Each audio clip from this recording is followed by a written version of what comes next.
Chapter 1. The beginning of a strange night in the busy city of Chicago. A young woman named Naurin had just moved into a high-rise apartment. She worked at an IT firm, and late nights had become her routine. Despite the city's modern conveniences, an odd sense of isolation gnawed at her. Her family was far away on the East Coast, and she had to live here alone for work. The apartment complex was luxurious. Glass doors, polished marble floors, and a sleek lobby with dim yellow lights. But there was something unsettling. The residents rarely interacted. Inside the elevator, people kept their faces stiff, avoiding eye contact, as if some unspoken rule kept them distant. One rainy night, around 11 p.m., Naurin returned from work. The streets glistened with reflections from street lamps. She headed straight for the elevator to reach her apartment on the 12th floor. She pressed the button. After a few seconds, the metallic doors slid open. The inside felt strangely dim. Normally, the light glowed steadily, but tonight it flickered erratically, as though it could burn out at any second. She stepped in and pressed 12. The elevator hummed and began to rise. For the first few seconds, everything was normal. But suddenly, near the 5th floor, it came to a stop. The doors slid open on their own, though she hadn't pressed anything. The corridor outside lay in complete darkness, save for the faint red glow of the emergency lights. Naurin frowned. She knew the 5th floor had several apartments. Surely someone should have had their lights on. Then, a cold draft seeped into the elevator, brushing against her skin. Her body stiffened. She pressed the close button again and again until the doors shut. The elevator continued its climb, but this time, something was wrong. The display didn't change. Instead of showing 6, 7, 8, it only blinked 5 over and over, like the machine was trapped in a loop. Panic surged through her. She grabbed her phone. No service. It felt as though the elevator wasn't part of the building anymore, but part of somewhere else. Then she heard it. A faint whisper from behind her. "You never ride alone." "Tonight I'm with you," her heart lurched. She spun around. The elevator was empty. Just her pulse hammered in her ears. She slammed the 12 button.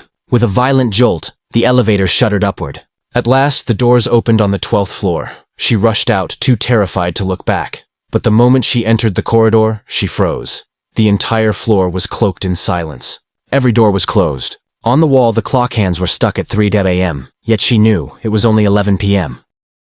Chapter 2. The Woman Next Door. Naurin stood frozen in the corridor of the 12th floor. The silence was so deep it pressed against her ears.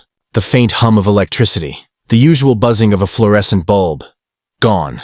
All she could hear was her own rapid breathing.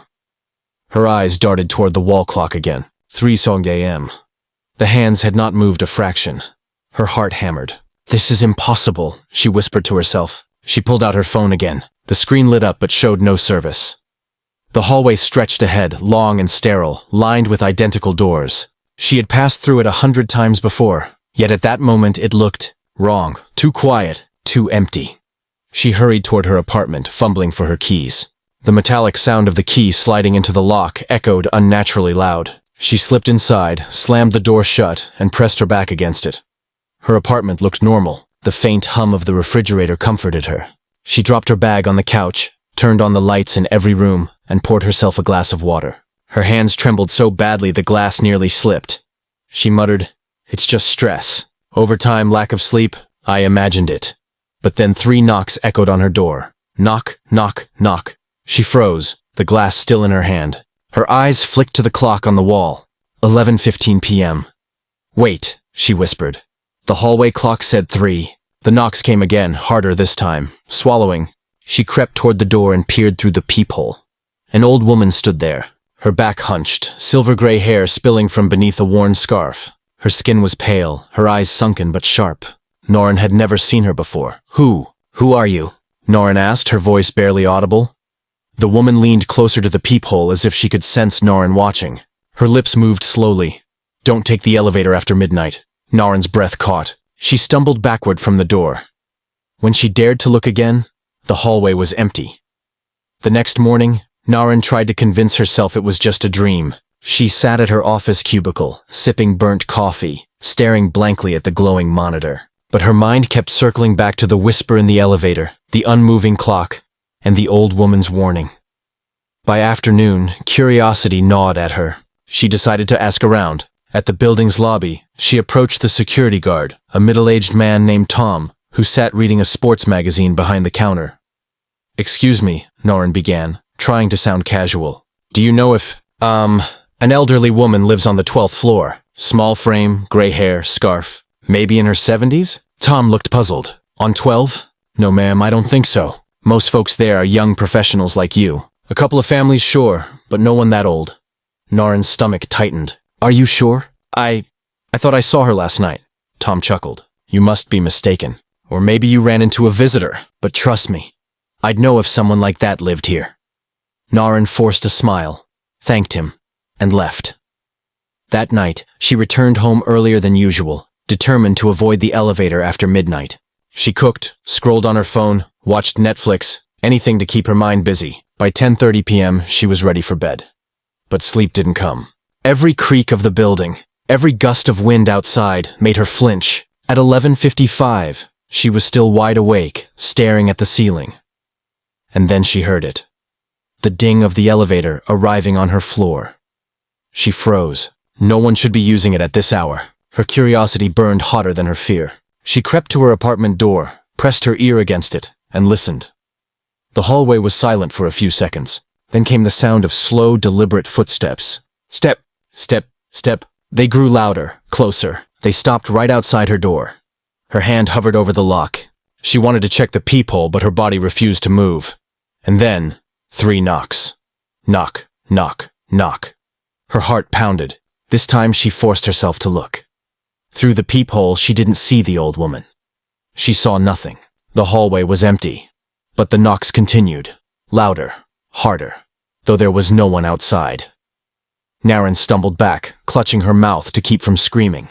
She grabbed her phone, ready to dial 911, but her screen once again read, "No service." Suddenly, the lights in her apartment flickered. For a moment, darkness swallowed the room, and in that flash of dark, she saw it, reflected in the glass of her living room window. A figure, standing behind her. Naren spun around. Empty. Her apartment was empty. But her heart told her otherwise. Somewhere in the shadows, something was waiting. Chapter 3. The 13th Floor. Naren barely slept. Her body shook with exhaustion, but her mind refused to rest. The memory of those phantom knocks and the figure in the window clung to her like a second skin. By morning, her reflection in the bathroom mirror looked unfamiliar. Sunken eyes, pale face, lips trembling, she muttered, "I have to find out what's going on." That evening, instead of heading straight to her apartment, she stopped at the lobby again. Tom, the guard, was finishing his coffee. "Hey, Tom," she said carefully. "Has anyone ever complained about the elevators?" He raised a brow. "Like what? Maintenance issues? No. Like strange things happening? At night?" Tom's amused smile faded a little. He leaned forward. "What exactly did you see?" Norrin hesitated. Should she tell him about the old woman? The knocks? The figure in the window?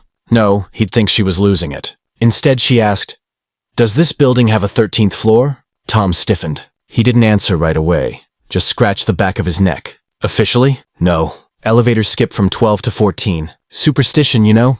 "But," Naren pressed, lowering her voice, "what if the 13th floor is there? Just hidden?"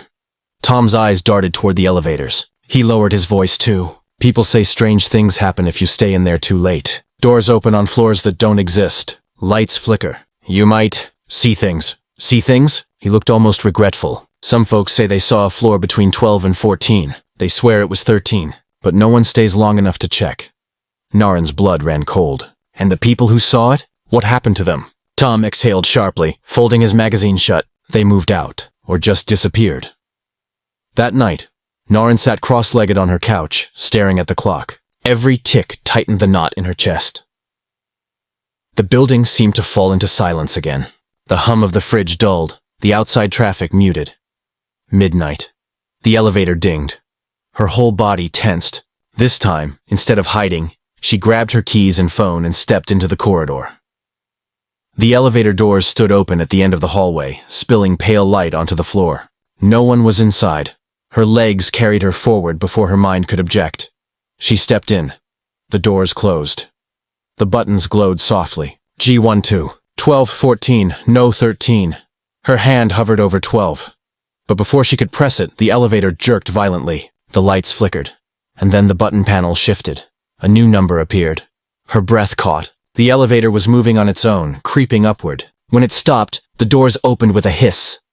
A hallway stretched before her, identical to hers, yet darker, older, as though abandoned for decades. The air smelled of dust and rusted metal. And there, at the far end of the hall, stood the old woman. Her scarf hung loose, her face pale as paper, her eyes burning in the shadows. She raised a trembling hand and beckoned. Naren's whole body screamed to run, but her feet stepped forward.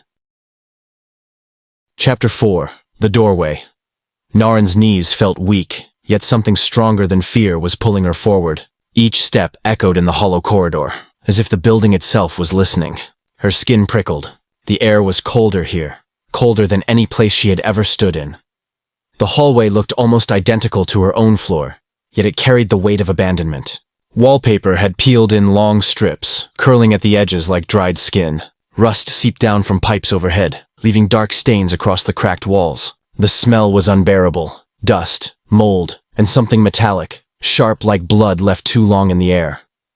The old woman stood at the far end, her frail figure swallowed by shadows. She hadn't moved, but Naren could feel the intensity of her gaze. The scarf that had once been neatly wrapped now hung loose, damp at the edges as though soaked in something unspeakable. Naren's lips quivered. Who are you?" Her voice was barely a whisper, trembling against the silence. No reply. Instead, that sound returned. Tok, tok, tok. It came from somewhere ahead, slow, deliberate, mocking, like the same phantom knock she had heard against her own door, only louder now, resonating through the floor beneath her feet. Naren spun around instinctively. The elevator doors behind her had sealed shut, the soft glow gone. The hallway stretched in both directions, endless and empty. She was trapped. When she turned back, the woman was moving. Not walking, drifting. Her feet barely touched the ground, her scarf dragging across the filthy floor. Her head stayed low, hair spilling forward to veil her face. But even from a distance, Naren felt those unseen eyes burning into her. The old woman stopped at a door midway down the hall. Her thin fingers reached out and rested on the handle. The metal let out a faint, protesting creak, as if it resented her touch. For a moment, the world froze. Then the woman lifted her head. Her face was deathly pale, lips cracked and colorless, eyes nothing but hollow shadows. She opened her mouth, and when she spoke, her voice sounded ancient, breaking like brittle glass. "You came." Naren staggered back a step. Her heart was a frantic drum, her breath jagged and shallow. Why am I here?" she whispered.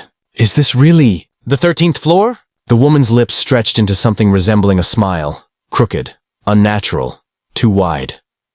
The doorknob turned with a shriek, and the door swung open. Darkness poured out like a living thing, thick, heavy, suffocating. It was not the absence of light, it was presence. A shadow that seemed to breathe. Something inside that black void shifted. Then again, shapes, dozens of them. Tall, hunched, broken silhouettes shifting in silence. Naren's blood turned to ice. She couldn't move, couldn't even scream. The woman leaned closer to the doorway, her head twitching as though listening to something deep inside. Then her voice fell to a whisper sharp enough to cut through the air. "Now, you'll see why they never return." And with that, the shadows inside the room stirred. Slowly, deliberately, as if they had been waiting for her all along. Chapter 5. Inside the Darkness. Extended. Naren's back pressed hard against the damp wall, the flaking wallpaper scratching her skin. She wanted to look away from the open doorway, but her eyes refused to move. It was as if some invisible force held her gaze locked onto the blackness. The darkness was alive. She could hear it, breathing. Each exhale sounded like a low, dragging wind scraping across stone. Each inhale rattled like broken glass tumbling in a jar. And within that breathing came the whispers, climbing over each other, spilling into her ears until she thought her skull would burst. Her name had been spoken. She hadn't imagined it. The voice had been distinct, clearer than all the others. Naren. It echoed inside her bones, vibrating down her spine. "No," she gasped under her breath. "No, no, no." Her own voice sounded foreign to her, thin, fragile, like it belonged to someone else entirely. The old woman by the door tilted her head back and gave a sound that was neither laughter nor sobbing but something in between. Her throat rattled with it, producing a wet, broken sound that made Naren's stomach churn. "You hear them now?" the woman croaked. "They've been waiting." The figures inside the darkness shifted again. Naren counted 3, no, 4, then lost track as more seemed to emerge, melting from the black-like shapes dripping from ink. Their limbs jerked with inhuman angles, some too long, others bent backward. Their heads twitched sharply, each movement punctuated by a sickening crack. One of them crept closer to the threshold. Its body leaned unnaturally forward, as if pulled by invisible strings. Its outline was blurred, unstable, like a candle flame about to flicker out. But its eyes, 2 pits of deeper black, burned with a steady hunger. Naren's body screamed to run, but her legs betrayed her, stiff and useless, as though the whispers had seeped into her muscles and locked them in place. Her mind flailed for reason. This isn't real. This is a nightmare. Wake up, wake up! But she felt the wall behind her. She smelled the rot in the air. She heard the precise scrape of the creature's dragging limb across the floor. No dream carried this weight. The old woman spoke again, her voice snapping through the whisper storm like brittle wood breaking. "Step inside." Naren shook her head violently. "No!" The woman's smile widened. Her teeth were gray, splintered, some broken down to the gums. She leaned toward Naren, scarf brushing the floor like a trail of decay. "If you do not go to them, they will come to you." At once, the shadows inside surged forward, pressing against the doorway like waves against a dam. Their whispers rose into a frantic chorus. The word Naren echoed again. This time not once, but in many voices, overlapping, desperate. Her breath quickened into sharp gasps. Her nails dug into the crumbling plaster of the wall. "No, please!" One of the figures finally crossed the threshold. Its foot, if it could be called that, landed in the hallway with a wet, sucking sound, as though it had stepped out of tar. The tiles beneath it darkened, cracking under the weight. The air grew colder. Her breath plumed white before her face. The creature's head jerked toward her with a snap. It knew her, and Naren realized, with a dawning horror that curdled her blood. They weren't just calling her. They were calling her back. Chapter 6. The Pull. Naren's scream was swallowed by the dark. The hallway, the walls, the floor, all of it dissolved into the suffocating blackness that pressed in from every side. There was no sound anymore, not even her own ragged breathing. Only the echo of her name, Naren, Naren, stretching endlessly through the void. Her body wasn't falling, but it wasn't standing either. She floated, suspended in nothing, as though the shadows had wrapped around her and lifted her off the ground. Her limbs felt heavy, distant, no longer under her control. A faint light flickered ahead. Not warm, not inviting. Cold and gray, like a dying candle in a cave. Shapes moved across it, the silhouettes she had seen before. Hunched, broken figures, circling slowly, as if performing a ritual. Their movements were jagged, unnatural, yet terrifyingly purposeful. Her throat burned with the need to scream again. But no sound came. Something had stolen her voice. Then, another sound. Talk, talk, talk. The same knocking she had heard against her own door, except now it was louder, surrounding her, shaking the very air. Every knock vibrated in her ribs, in her skull, in her heart. The light ahead widened, stretching into a doorway, not like the one in the corridor, but older, heavier. Its wooden frame was swollen with rot, its surface scarred with deep claw marks. Every talk came from its other side. The shadows circled faster. Their whispers rose, tangled into one another until they became something like chanting. The sound drilled into her skull. The old woman was suddenly beside her again. Naren hadn't seen her appear. She simply was. Her scarf floated around her in the weightless void, her hollow eyes fixed on the rotting door. "Do you hear it?" she whispered. "Do you know who knocks?" Naren shook her head violently, tears streaking down her pale face. "No! I don't know!" "I don't want to know." The woman leaned closer. Her breath was cold, damp, smelling of earth and iron. "You've heard it before. In your room. At your door. Every night you ignored it, but it was never outside. It was always here." The knocking grew violent now. The door rattled, splinters shaking loose with every strike. Something powerful, something desperate, was demanding to be let in. Naren's pulse hammered in her ears. Her chest ached. She wanted to run, but there was nowhere to go. Only the void. Only the door. Only the shadows. The old woman's voice turned sharp, commanding. "Open it!" Naren shook her head again. "No, I won't!" "Whatever it is, I won't." The shadows shrieked at once, a piercing chorus that split the air. Their twisted shapes lunged toward her, clawing, grabbing at her arms, her legs, her hair.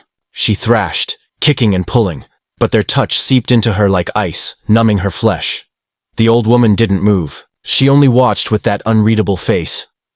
The rotting door cracked under the pounding. One hinge snapped, screeching. A jagged hole split across the wood. From within, a hand pushed through, pale, skeletal, dripping with something dark. It reached outward, straight toward Naren. Her heart nearly burst. And then she realized, with sudden, paralyzing clarity, that hand looked almost human. Chapter 7. The Threshold. The last hinge snapped. The rotting door burst outward with a sound like bone splitting, fragments of wood scattering into the void. From the darkness beyond, the figure stepped through. It moved slowly, but each step made the air tighten, as though the entire space recoiled from its presence. Its body was thin, stretched unnaturally long, draped in sodden gray rags that clung to its form like grave clothes. Black water, or something thicker, dripped steadily from its fingertips, sizzling into nothingness the moment it touched the floor. Noren's body locked in place. She willed herself to move, to run, to vanish, but the pull was stronger now. The unseen threads tugged her forward, each breath dragging her closer to the thing she feared most. The shadows that had once shrieked and clawed at her fell silent. One by one they bent low, prostrating themselves around the doorway, as though the creature had claimed them. Their whispers returned, weaving into a chant that throbbed with rhythm. Let it in, let it in, let it in. The old woman remained beside her, scarf drifting weightlessly around her gaunt face. Her eyes gleamed like wet stone. You see now, this is what waits when the door is answered. The figure raised its head, and Naren froze. Its face was her own. Not exactly, not whole. The features were warped, flesh decayed in places. One cheek split open to reveal glistening bone. One eye was milky white, blind, the other burned with a dull gray fire. Its lips moved, and though no sound came, she knew what it was saying. Her name. Naren. Her knees buckled. Tears blurred her sight. No, this isn't me. It can't be me. The old woman leaned closer, her whisper soft but merciless. It is what you buried, what you locked away, the thing you refused to face. Child, you have never been alone in your room at night. You only pretended. The figure extended a hand. Its fingers, skeletal and dripping, shook not with anger, but with need. It reached, trembling, desperate. And when its fingertips brushed her wrist, a shock tore through her body, cold and searing at once, like ice cracking inside her veins. Memories crashed over her. Nights when she was younger, clutching the blanket tight, hearing the faint talk against her door. The whispers she told herself were dreams. The shadow by the window, the weight at the edge of her bed, all the things she ignored, smothered, denied. Her throat tore open with a scream, but the sound that came out wasn't only hers. It was theirs, hers and the figures, voices braided into one unbearable cry that rattled the void itself. The shadows shrieked in answer, writhing like smoke around the fractured doorway. The old woman's tone rose, sharp, commanding, cutting through the storm. Choose, Naren. You cannot hide. You cannot silence it. Open or be broken. The figure's grip tightened, pulling her closer. Its burning eye locked onto hers, and for an instant, she saw something deeper than rot or hunger. She saw emptiness, a hollow shape, carved to match her own, waiting to be filled. Her chest convulsed. Her heartbeat thundered, and then tock, the sound returned, but not from the door. It came from inside her chest. Naren clutched at herself, gasping, feeling the rhythm hammering from within. Each knock shook her ribs, spread through her veins, pounded against her skull. She stumbled, torn between tearing herself apart to silence it or surrendering to its demand. The old woman's hollow eyes never blinked. It has chosen you. It always did. The figure leaned close, its breath cold and damp on her face. Its lips moved again. This time she heard the whisper clearly. Let me in. Chapter 8. The Hollow. Silence. Not the suffocating void from before, something worse. The silence of being awake, yet unable to move. Naren's eyes opened slowly. She was no longer floating. She was lying on a hard surface. Cold stone pressed into her back, rough and uneven, as though carved long ago.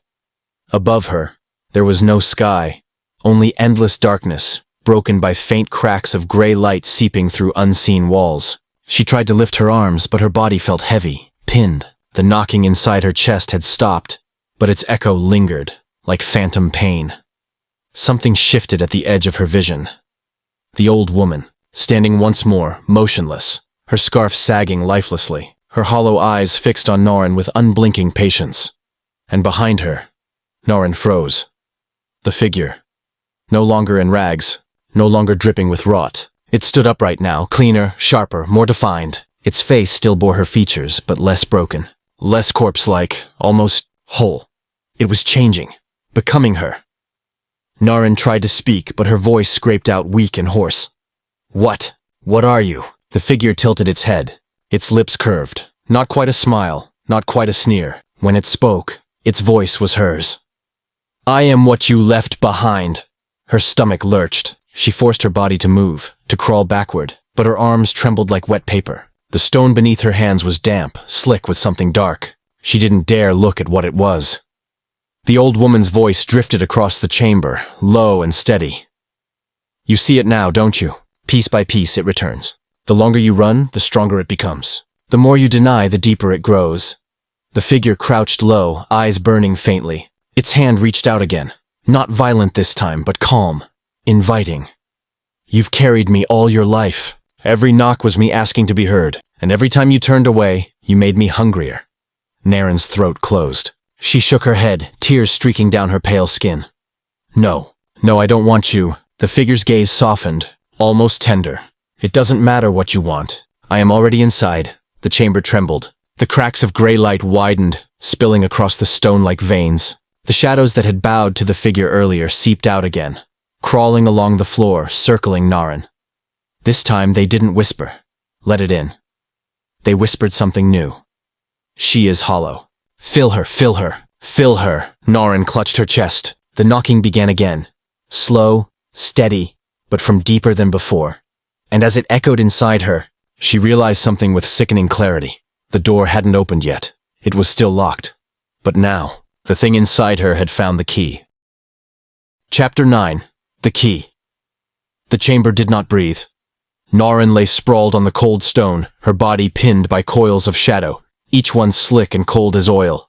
They wound around her wrists, ankles, even the base of her throat, holding her in place like prey prepared for some ancient offering.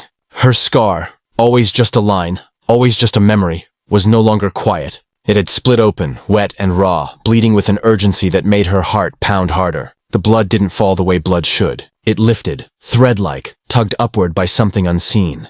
And above her, in the gray light, hovered the shard, jagged, glass-like, but older than glass should be. Its surface pulsed faintly, humming in rhythm with her own frantic heartbeat. For each toque she felt in her chest, the shard seemed to quiver in answer, like a compass needle aligning to a hidden north. Her throat burned with the need to scream, but the shadow's grip smothered the sound until it came out as a cracked whisper.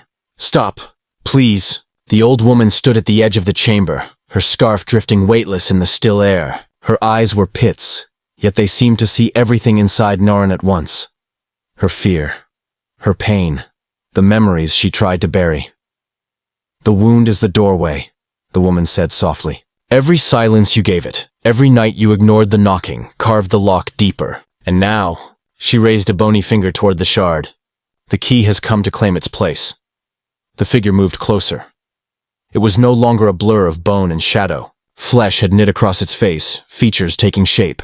Norin's own eyes stared back at her from its sockets, but colder, emptier, lit from within by that terrible gray fire. The figure's lips curved in something like a smile, though it had no warmth. You cut me first, it whispered. When you were a child, the shard remembers. I remember. You left me behind, and I have been knocking ever since. Her pulse spiked. Images she thought she had forgotten broke open in her mind. A childhood bedroom, its walls yellowed and peeling. The sound of glass shattering on the floor. A small hand, bleeding, clutching a shard tighter than it should. And then, the first knock, soft, almost polite. She shook her head violently, choking on a sob. No, I didn't mean... I was just... The figure knelt beside her, lowering the shard until it hovered inches above her chest, right over the scar. Its jagged tip glittered in the dim light. "You fed me," it said. "Every silence, every night you lay awake and told yourself it wasn't real. That was my feast. Now," the shard descended, brushing the surface of her skin. "I will feed you." The instant the glass touched her scar, white-hot pain exploded through her chest. She arched against the stone, a scream ripping loose, but the shadows swallowed the sound before it reached the air. Her heart slammed against her ribs, each beat harder than the last, as though trying to break itself free. The shard drank. Her blood, dark and almost black, streamed upward in threads, wrapping around the shard's edge. Each drop sank into the glass, and the glow inside it flared brighter, hungrier. The chamber itself responded. The cracks in the walls widened, and from within them faces pressed forward. Hundreds, maybe thousands. Their mouths gaped open in soundless wails, eyes fixed on the shard as if it promised them freedom. The shadows around her began to chant, their voices weaving into one awful rhythm. "Fill her, fill her, fill her." Naurin thrashed, but every movement made the shard dig deeper, made more blood spill upward. Her vision swam, blurring with tears. "Please!" she gasped, turning her eyes toward the old woman. "Help me!" But the woman only tilted her head, expression unreadable. "I am helping, child. The door will not open itself. It must be unlocked." The figure leaned close, its face now nearly indistinguishable from hers. Its breath was icy against her cheek. "Don't fight it," it murmured. "The knocking will stop. You'll finally rest." Her whole body shook. The pain was unbearable, but beneath the agony was something far worse, a flicker of relief. As if part of her wanted this. "No," she rasped, tears streaking down her face. "I won't. I'm not hollow." The figure's smile widened. "Then why does it feel so good to give in?" The shard sank deeper. Her scar tore wider, the old wound becoming a gaping seam. Black blood poured freely now, thick and writhing like it had a life of its own. The shard drank it all, pulsing brighter and brighter, until the chamber shook with the force of it. The faces in the wall shrieked silently, pressing harder, their nails scratching furrows into the stone. The shadows tightened around her, pulling her arms and legs outward, stretching her into a cruciform shape on the floor. "Open it," the old woman commanded. Her voice cracked like a whip. "Now." The shard slid into the wound. Naurin screamed, the sound tearing her throat raw. Her body convulsed, eyes rolling back as the pain consumed her. She could feel the shard moving inside her chest, not cutting, but turning, fitting into place, like a key sliding into a lock. And then, for the first time, she heard it clearly, not in the walls, not at the door, but inside her. Talk, talk, talk. The knocking was not something outside after all. It had always been her heart. Her pulse hammered in time with it, and for one horrifying moment she felt the lock turn. The faces in the wall went wild, their mouths distorting into grotesque grins. The shadows shrieked as one. The old woman raised her arms, her scarf whipping around her like smoke. "Yes!" she cried. "The door opens!" The figure bent over her, its face now completely hers. Her double, her reflection, her shadow made flesh. It pressed its cold hand to her cheek and whispered, almost tenderly, "You've been knocking from the inside all along." Her scream echoed through the chamber, raw, desperate, endless, and in that scream, Naurin felt the truth she could no longer deny. She wanted the door to open. Word count here, 2950. Chapter 10. The Hollow Door. The first thing Naurin tasted was ash. It coated her tongue, burned her throat, and filled her lungs with a heaviness that made every breath feel borrowed. She sat up slowly, chest heaving, the echoes of her last scream still shivering in the stale air. The chamber had changed. The walls that once held faces were now blank, smooth stone. The shadows had receded, pulling back like a tide. And yet the shard still pulsed inside her chest. Not on the surface now, not pressing against her scar, but buried within. She could feel it lodged between her ribs, humming in rhythm with her heart. Every beat came with a faint metallic toque, like the strike of something against hollow wood. The old woman stood nearby, though she seemed less solid than before. Her scarf flickered as though caught between realities, and her skin shone faintly translucent. "It is done," she whispered. "The key has turned." Naurin pressed her hand against her chest, trembling. "No, I didn't open anything. I didn't—" The woman's eyes, deep and unblinking, fixed on her. "Then why is the knocking inside you now?" Silence spread, a silence heavier than stone. For the first time since she entered this place, there was no sound of claws, no scraping, no shrieks. Only her pulse, steady, insistent. Talk, talk, talk. Naren staggered to her feet, her body stiff as though it belonged to someone else. The figure, her double, was gone, melted back into the void. But its absence was no comfort. She could still feel it, lingering just behind her eyes, breathing in sync with her.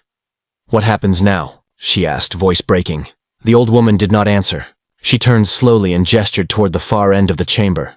There, where blank wall had stood moments before, now loomed a door. It was impossibly tall, stretching up beyond sight, its surface carved from wood so black it seemed to drink the faint light around it. Veins of gray pulsed across its surface, alive, shifting. Deep claw marks ran along its height, some old, some fresh, as though countless hands had tried to pry it open from both sides. And at its center, a lock. The outline of the lock was jagged, fractured, shaped like the shard now buried in her chest.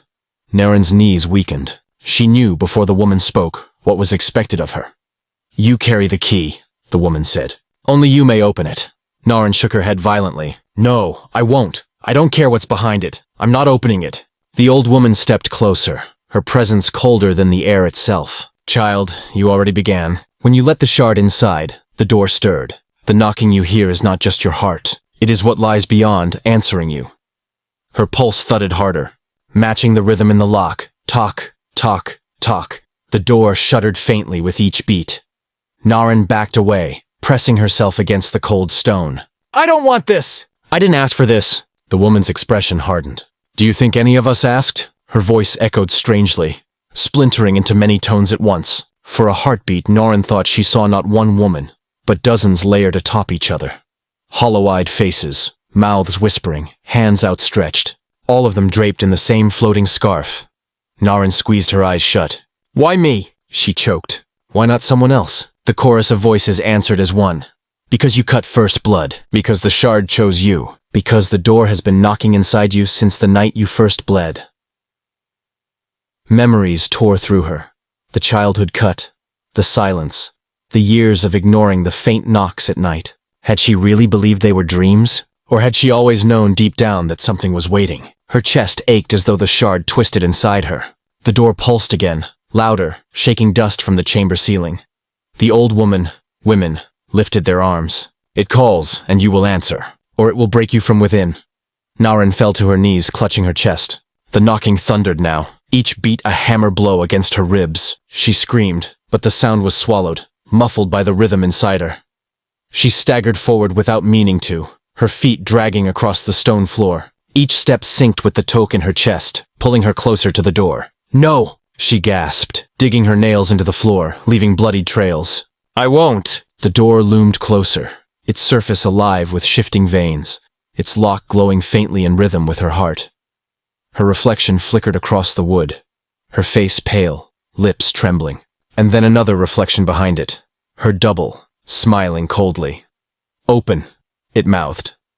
The shard inside her twisted sharply. Agony shot through her chest, forcing her upright. Her body moved like a puppet, every limb stiff, jerking closer to the door. The old woman's voices rose into a chant. "Open, open, open." Naren screamed again, but her hands rose against her will, pressing flat against the door. The surface was freezing, yet it pulsed like flesh beneath her palms. The lock flared. The shard inside her heart blazed in answer. And with a sound like cracking bone, the door shivered. A fissure split down its center, gray light seeping through. The chamber shook. Dust cascaded from the ceiling. The faces that had once been in the walls flickered back into existence, their mouths stretching wide in silent howls. Naren tried to pull back, but her hands were fused to the wood. Her body shook violently, the shard grinding deeper into her chest. The pain was unbearable, yet beneath it was a sensation more dangerous. Release. For the first time in years, the knocking wasn't outside. It wasn't unanswered. It was here, and she was answering.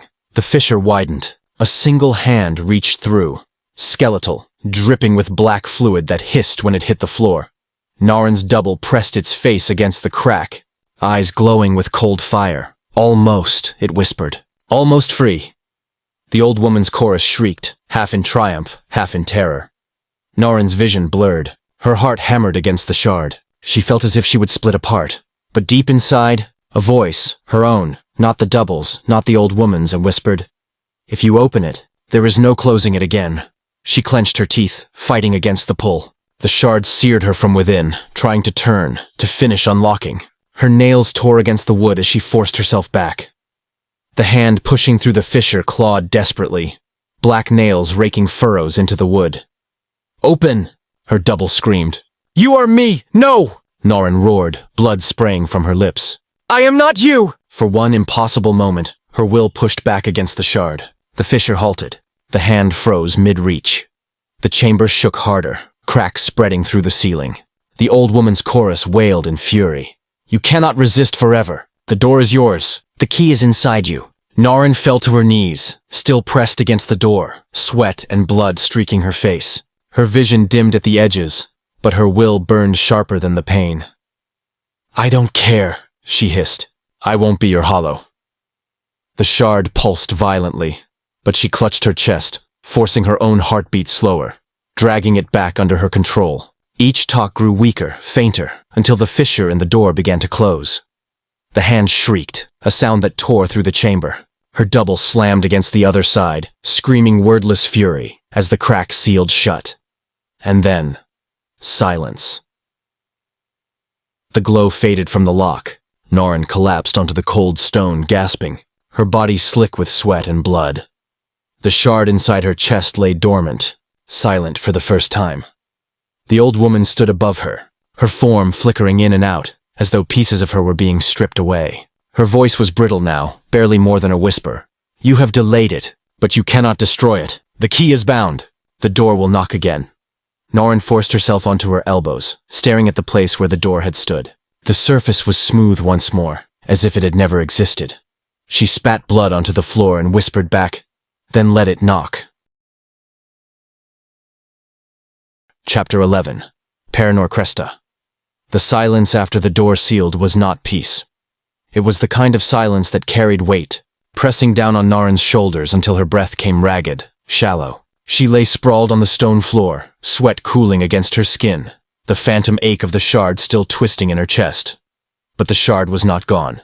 It pulsed faintly, like a coal beneath ash, a reminder, a warning. The chamber was darker now. The old woman, what fragments of her remained, had vanished into the air, her scarf dissolving like smoke. The faces in the walls had melted back into stone, and yet Norin felt no relief, because she wasn't alone.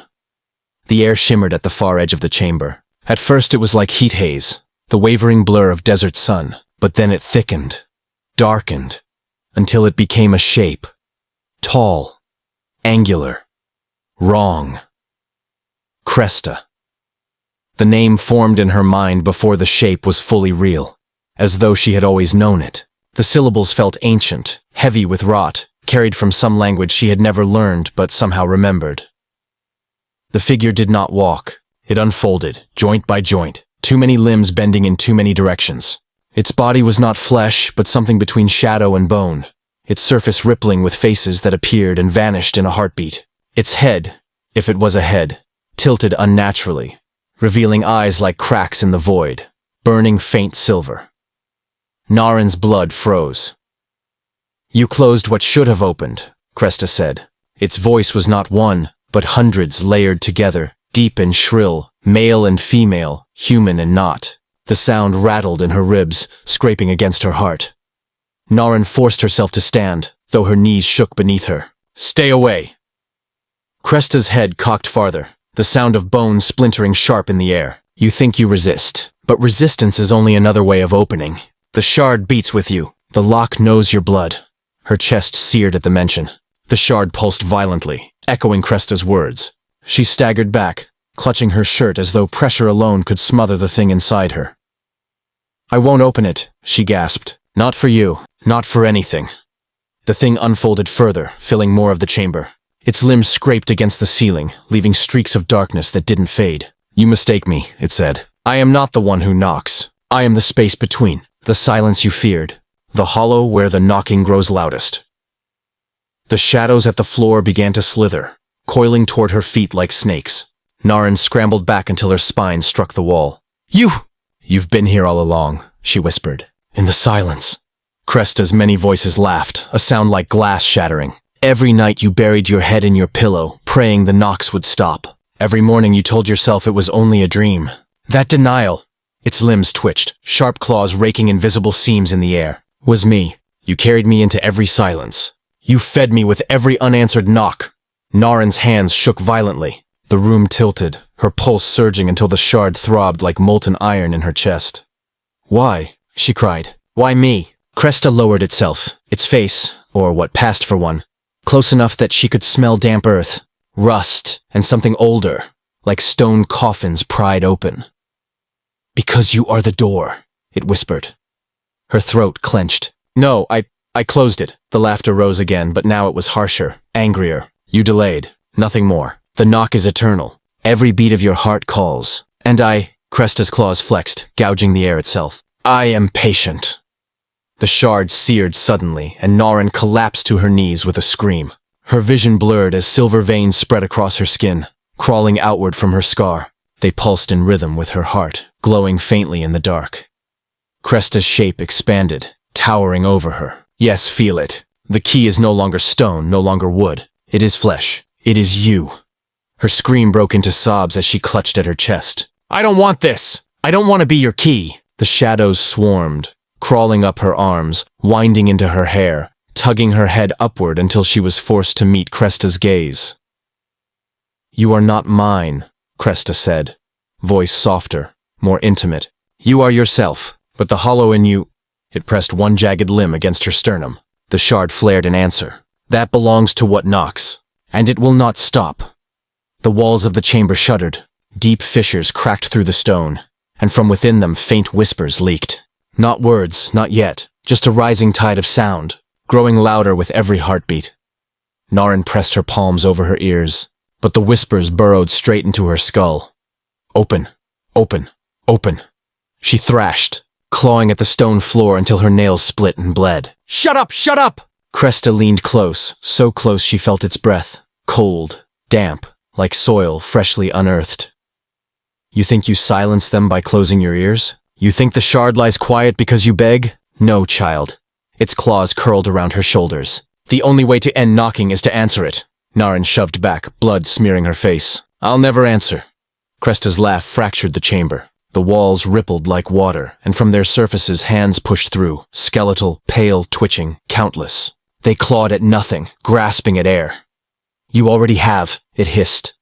Her pulse slammed again, so violent she felt ribs strain. She collapsed forward, chest striking the cold floor. The shard inside her twisted, turning of its own accord. The lock stirred. The fissure she had sealed at the door reappeared in her mind, burning across her vision like an afterimage. She saw it widening again. She saw her double pressing against it, grinning. No, she shrieked, pounding her fists against the stone. I closed it! Her double's voice echoed, layered with Cresta's. You are the hinge. Every breath swings wider. The fissure yawned. Gray light seared her vision. But then, something new. Amid the whispers and knocks, another sound rose. Faint. Gentle. Like a lullaby hummed through cracked lips.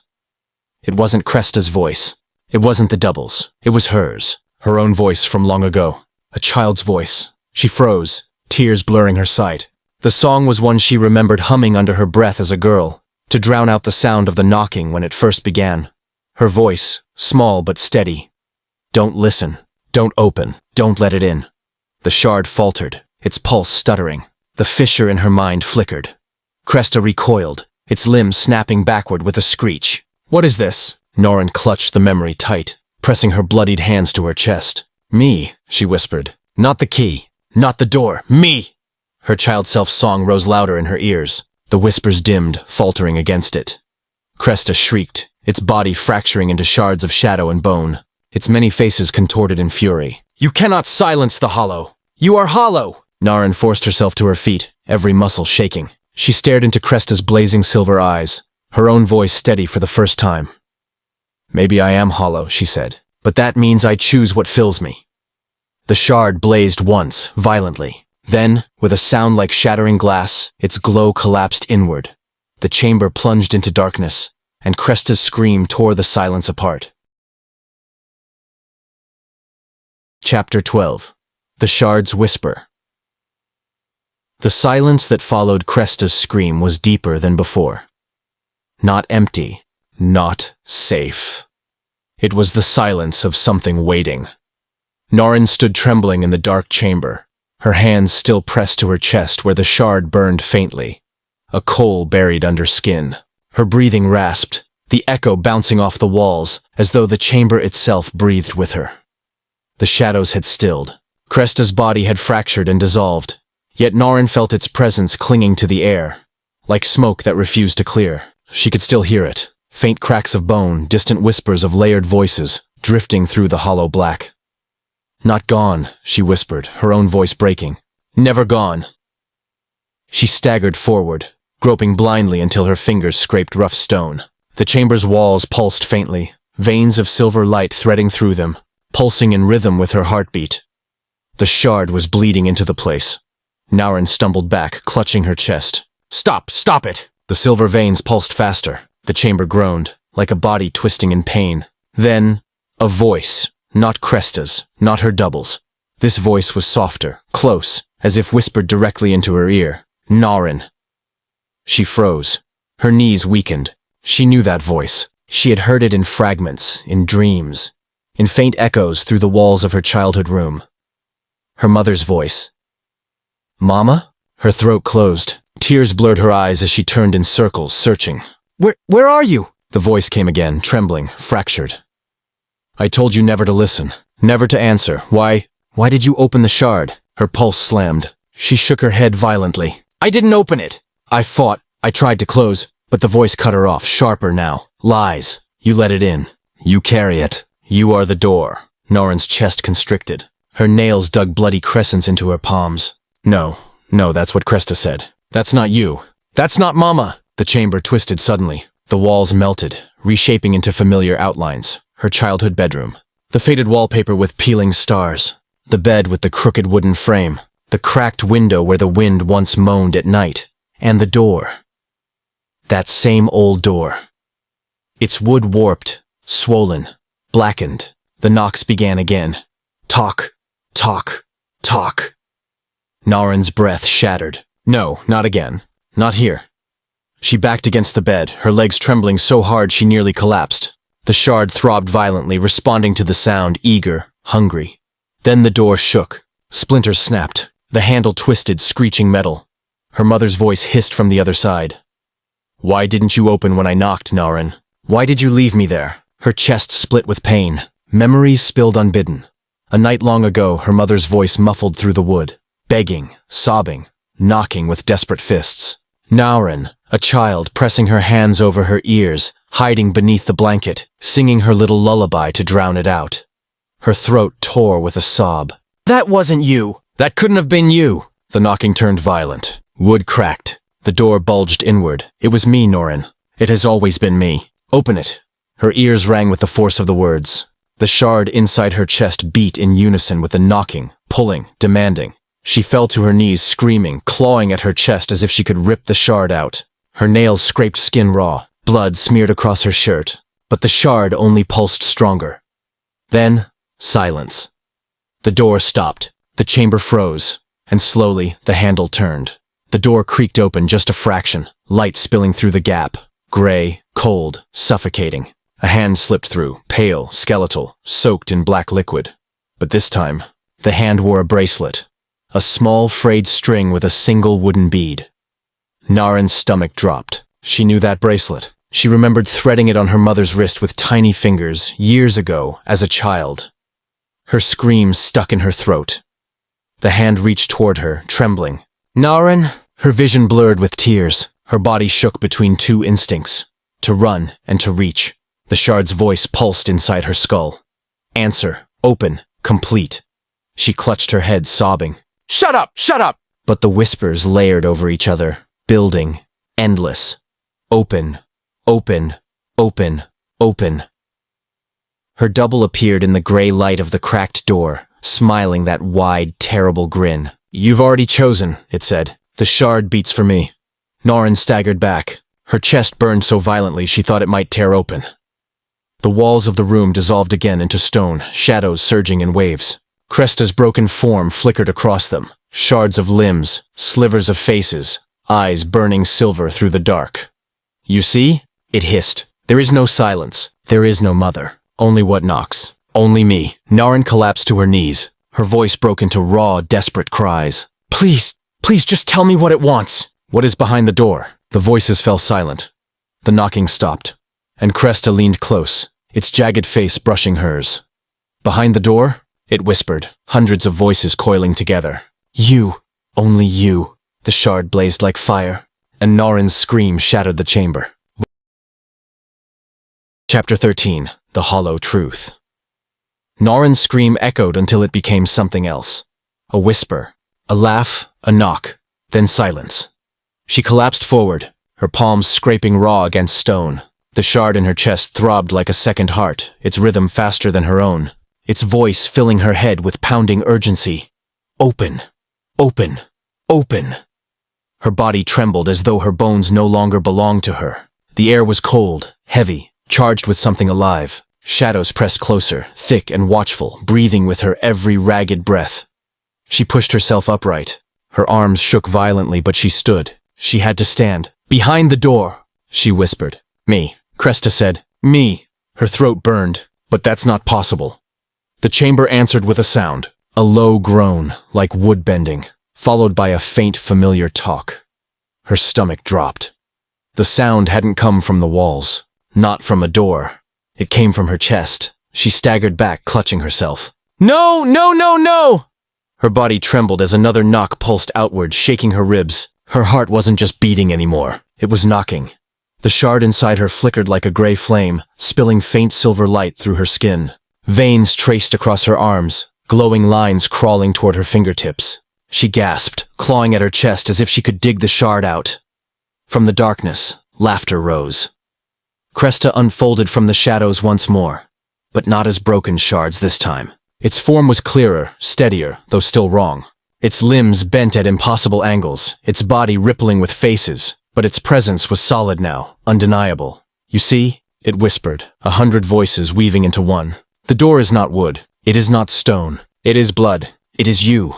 Naren stumbled backward, her heel striking the wall. Shut up, you're lying! You twist everything. Cresta leaned closer, its silver eyes cutting through her tears. I do not twist, I reveal. You ran from the knocks your whole life. But where could you run?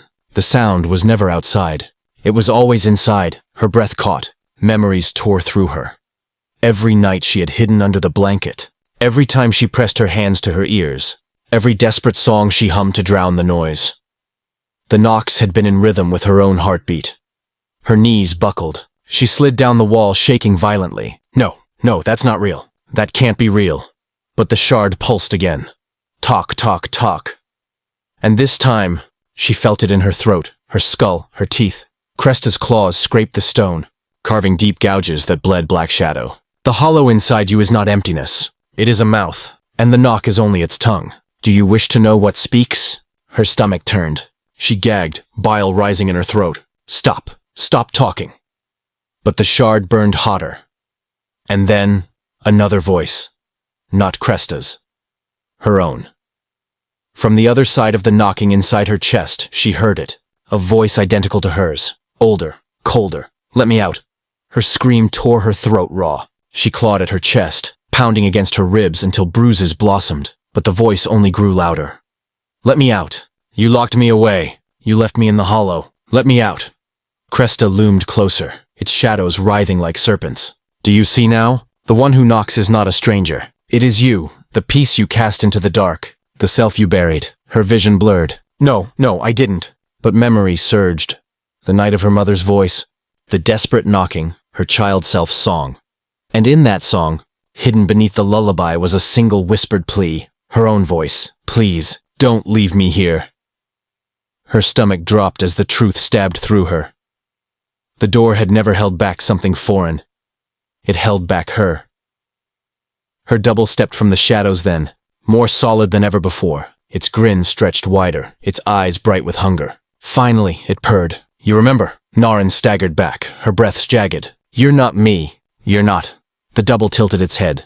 I am the part you didn't want. The fear, the anger, the emptiness. You shut me in the hollow and sang to drown me out. but every knock was me, begging to return. Cresta's voices swirled in approval, echoing across the chamber.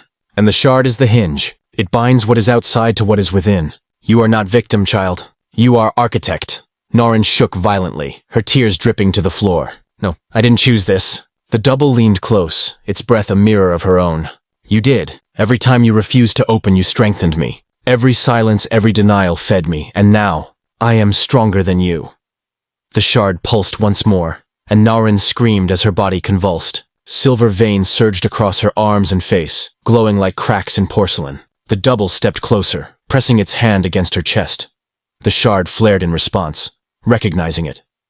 Naren collapsed to her knees, clutching the hand against her chest. Please, I don't want this. I don't want you. The double's grin widened. Then why do you keep me alive? The knocking inside her chest grew louder, shaking the chamber itself. The walls split open with fissures of gray light, faces screaming from within the cracks. Shadows poured out, writhing and shrieking.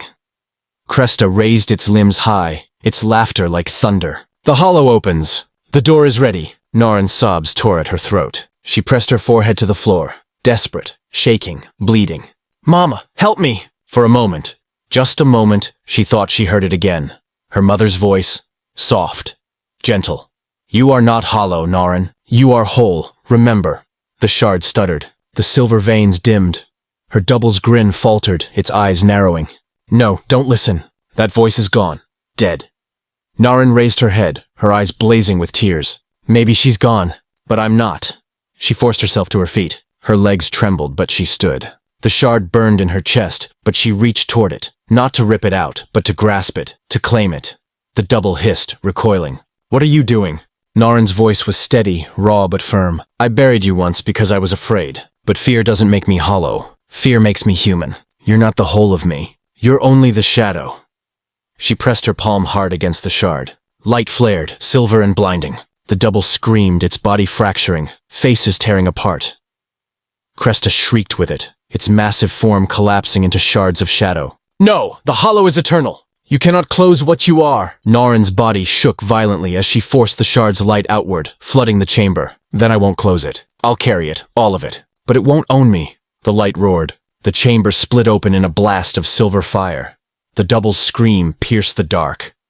And then silence. When the light faded, Naren was alone. The shard still pulsed in her chest, but quieter now, steady, like a second heart that finally matched her own. The chamber was cracked and broken, its shadows burned away, its walls trembling. But Cresta was gone. For now. Naren fell to her knees, breath ragged, body broken. She pressed her forehead to the cold stone, whispering through blood and tears. I am not the door. I am me. And somewhere, faint but real, she thought she heard it again. Her mother's voice, soft as a sigh. Good.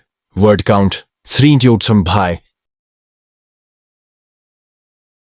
Chapter 14. The shattered war. Naren lay on the cracked floor, her breath dragging through broken ribs. The shard inside her chest beat in rhythm with her own heart now. No longer knocking, no longer demanding, but echoing. A second pulse, quieter, steadier, as if waiting for her command. The chamber was in ruins. The gray walls had splintered into jagged ridges, faces frozen mid-scream within the stone. Ash-like dust rained from above, shimmering faintly in the dim silver glow of her veins. The silence was heavy, suffocating, yet alive. She pushed herself up, groaning. Her palms bled where stone had cut deep, but she welcomed the pain. It reminded her she was still here, still Naren. But even as she rose, a whisper lingered at the back of her skull. Not gone, not yet. Her double's voice, thin, fading, but not broken. The hollow still hummed inside her chest, like a sleeping animal. Naren staggered toward the chamber's far wall. A crack split down its center, spilling pale light. She pressed her palm against it, feeling a strange heat, not fire, not warmth, but the kind of weight that presses when something waits on the other side. Then, faint and distant, screams. Not her own. Her stomach turned. These weren't illusions. The sound came from beyond the hollow, the outside world. The shard pulsed in warning, and her veins lit silver again. She pulled her hand back as the crack split wider with a thunderous groan. The chamber walls trembled, and then, with a shattering collapse, the door of stone burst open. Blinding light poured in. Naren shielded her face, squinting. When her eyes adjusted, she saw it. The world beyond had changed. The sky was a dull, ashen gray, torn with streaks of silver lightning. The ground rippled like broken glass, fissures glowing with the same ghostly fire as the shard in her chest. Shadows slithered across the land, writhing as if alive. And in the distance, a great shape rose, vast, towering, shifting. Cresta, but no longer fragmented. Its body was immense now, stretching across the horizon, a beast of shadow and faces, wings tearing at the sky. Thousands of eyes blinked open across its form, each one silver, each one staring directly at her. Its voice thundered across the shattered land, layered and immense. You opened the hollow. You carry its seed. You cannot contain it. You are mine. The ground beneath her feet lurched, cracking open. From the fissures, hands clawed upward, long, skeletal, dripping shadow. They reached for her legs, grasping, pulling. She staggered back, kicking free, but more surged upward, forming bodies of smoke and bone. Hollow-born creatures, the spawn of Cresta's will. Naren's chest burned. The shard pulsed like fire, urging her to act. She pressed her palm against it, teeth gritted. Not yours, she whispered. Not anymore. Light erupted from her veins, spilling across her arms and chest. The skeletal hands recoiled, shrieking as the glow seared them. Shadows dissolved into ash. But Cresta only laughed, a sound that shook the earth. You fight with the Hollow's gift while claiming to defy it. Hypocrite. Every breath you take feeds me. Every step you walk breaks the ground into my shape. You cannot escape what you are. Naren raised her head, her voice raw but steady. I don't need to escape. I need to fight. She ran. Her legs screamed in protest, but the shard's rhythm pushed her forward. The ground split beneath her, but her steps burned silver, each footprint scattering the shadows that tried to pull her under. Hollowborn shrieked and lunged, but her body moved faster than fear, her palms striking, her light exploding, turning them to dust. Still, Cresta loomed larger with every step. The sky split wide, thunder rolling. Its wings unfurled, casting the broken world in shadow. From its chest, a gaping hollow mouth opened, lined with teeth that were not teeth but screaming faces. Its voice poured out, a storm of words, child of silence. Architect of doors, you think you carry light? You carry me. Without me, you are nothing. Without me, you are hollow. The words slammed into her chest like blades. For a moment, she faltered. Doubt crept sharp as a knife. The voice inside, the double's voice, stirred again. He's right. Without me, you're weak. I am your strength. You'll need me to survive this. Naren clutched her head, stumbling. The silver light flickered. Shadows surged closer, clawing at her arms. Her mother's voice whispered faintly in memory. You are whole. She gasped, forcing breath into her lungs. I am not hollow. I'm not you. The shard blazed again. Silver fire erupted across her body, blasting the creatures away. Her shadow self hissed, retreating, its voice twisting into venom. You can't keep me buried forever. Maybe not, Naren whispered, but I won't let you rule me. She raised her palm toward Cresta. The shard's pulse thundered with her heartbeat. Silver arcs split the sky, striking the beast. Its massive form shuddered, faces screaming as light tore holes through its wings. But Cresta didn't fall. It laughed again, the sound shaking mountains. Your light is hollow, your defiance borrowed. You will break, child, and when you do, I will wear your skin. It struck. A tidal wave of shadow surged from its body, sweeping across the land. The ground dissolved into blackness. Hollowborn rose by the hundreds, shrieking, swarming toward her. The sky itself seemed to collapse, storming downward. Naren screamed, pressing both hands to her chest. The shard's fire roared, exploding outward in a dome of silver. The wave slammed into it, shadows writhing against the barrier. Her arms shook, bones burning, every breath ragged. I can't hold this, the double whispered again, soft this time, almost pleading. Let me help. Together we can win. Alone you'll die. Her teeth clenched. She knew it was a trap. But she also knew the truth. Her shadow self was part of her. She couldn't destroy it, couldn't erase it, only choose what to do with it. Slowly, trembling, she whispered, not alone, but not yours. She loosened her grip, not to surrender, but to accept. The shard pulsed. For a heartbeat, silver light mingled with darkness. Her double's presence surged, rage, hunger, fear, yet also power, strength, fire. Her body convulsed, her veins burning black and silver together. She screamed, the sound splitting the sky. Cresta roared in answer. The storm collided with her. But this time, Naren didn't collapse. She stood, Her arms blazed with a fire not only silver but streaked with black, veins alive with shadow and light intertwined. The hollow no longer knocked from within. It moved with her, as if the door had opened and chosen to walk. Cresta's 1,000 eyes widened. For the first time, the beast faltered. Naren lifted her hands. You wanted the hollow open? Then face it. All of it. She thrust her palms forward. The shard exploded. Silver and black fire roared outward. A storm of contradiction. Light that burned, shadow that healed. A force that was neither one nor the other, but both. The wave slammed into Cresta, ripping through its monstrous form. Faces shattered, wings tore. Its colossal body buckled under the force. Its scream shook the land, but it staggered back, collapsing into itself, dissolving into shards of shadow. Still, even as it crumbled, its voice echoed, "This is not victory, this is birth. What you unleash will drown you. The hollow cannot be carried. It will consume."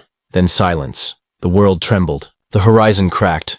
Light and shadow bled together, the land dissolving into ash. Naren collapsed to her knees, her body smoking with fire that wasn't fire, her veins still glowing black silver. The shard throbbed inside her chest, quieter, steady, no longer foreign. Her breath came ragged. Her voice broke as she whispered into the silence. I carry it. Not for you. Not for me. For all of us. The land quaked again, the sky fracturing. She lifted her head, staring at the collapsing horizon. Something else was coming. She could feel it. Vast. Greater than Cresta. Greater than the hollow itself. This wasn't the end. It was the beginning. Word count, Chapter 14 Shes Eken Cresta Penge Pereche. Kintu prophecy rekegeche. This is not victory. This is birth. Mane asa crisis ekno aseni. Norin shadow ke accept krechi. Echinse light plus dark duishktir fusion. Chapter 15 Shbsb Kachur Culmination. Naren light blonde dark duishkti claim kreche. Cresta dabiens sleo prophecy diegeche ye hollower asl truth ekno jege utteni. A adhyayuta habipur climax plum resolution. Amis Rasri full length. 3,000 words. Chapter 15 like Hidichi. Chapter 15. The Last Door. The world trembled beneath her knees. Naren pressed her palms to the broken ground, her breath ragged, her body shaking with every pulse of the shard. Her veins still burned black and silver, twisting across her skin like living lightning. Cresta was gone. Or what had been Cresta. Its vast form had shattered into shards of shadow, dissolving into the ashen wind. But its final words lingered like smoke in her chest. This is not victory. This is birth. The horizon cracked wider, spilling fire and shadow into the sky. Fractures spread across the land, and through each wound came whispers. Not Cresta's, not her doubles, but something deeper. Older. The hollow itself was stirring. Naren staggered upright. Her legs buckled, but she forced them to move, one step, then another, across the fractured stone. Each step echoed too loudly, as if the ground beneath was thinner than glass. Ahead, in the distance, a new structure had formed from the collapsing horizon.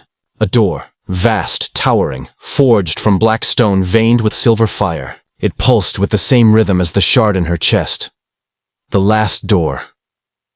Her body tensed. She didn't need Cresta to tell her what it was. She felt it because it was part of her. This was no prison, no cage. This was the hollow's heart. The origin, the end. And it was opening. The crack down its center widened with every pulse. From within came a low rumble, a sound so deep it pressed against her bones. Voices spilled through the gap, countless, layered, rising in a wave. Her own voice among them. Hundreds of versions, laughing, crying, screaming, whispering. She staggered back, clutching her chest. No, I closed you. I carried you. The shard throbbed hard enough to rattle her ribs. A voice rose clear above the chaos, cold and sharp, her double. You carried me, yes, but you never carried all of me. The door groaned, splitting wider. From the gap, something stepped through. At first, she thought it was her double again. But this figure was larger, heavier, wrapped in chains of shadow and fire. Its body was her shape, her face, but carved hollow, eyes empty, chest gaping wide where the shard should be. From that hollow chest poured endless darkness, writhing, alive. The Hollow Queen. Naren froze. The air itself bent around this figure, warping, twisting. The ground screamed beneath its feet. The Queen's voice was hers, magnified and void. You locked away your fear, then your rage, then your hunger. Piece by piece you carved yourself hollow. Do you think one shard was enough to bind me? I am every door you built. I am every silence you chose. Norin's heart thundered. Her breath tore raw from her lungs. No, I claimed you. I accepted, not me. The queen's smile cut across the void. You accepted a shadow, a fragment. I am the whole you abandoned. I am the hollow itself. The sky split above them. The last door flung itself wide. From within spilled storms of shadow, rivers of screaming faces, fire that burned silver and black. The ground fractured further, tilting. The queen raised her arms, chains snapping from her body. You cannot carry me. You cannot fight me. You can only become me.